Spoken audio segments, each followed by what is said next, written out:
Hello everyone, my name is Ryan and I am in the 5th grade. My supervisor is Mrs. Sumbat.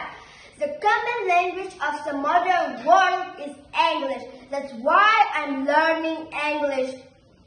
For example, I took second place in the research project and I took first place in the Olympiad and I will continue this.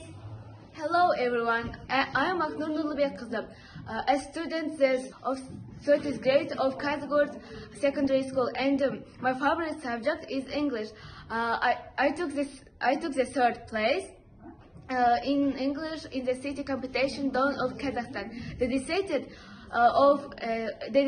the 30th anniversary of independence of the Republic of Kazakhstan, and I'm very happy.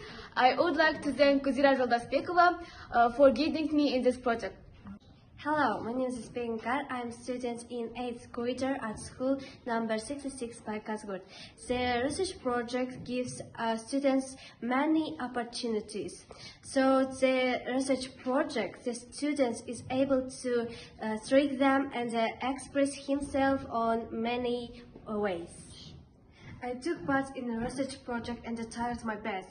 The research project opened up many opportunities for me, and I was thank them along the way. I was nominated for my research project. This is a great achievement for me. I want to continue to participate in research project and win prizes. I thank my teacher, Onsis Trainer. She prepared me and taught me. All my successes is due to my teacher. Hello, I am Iman Yunus and I am 10th grade student. Let's learn English together. And English gives us a lot of opportunities for our future. And I'm grateful for my English teacher, Jonaliyeva Janat.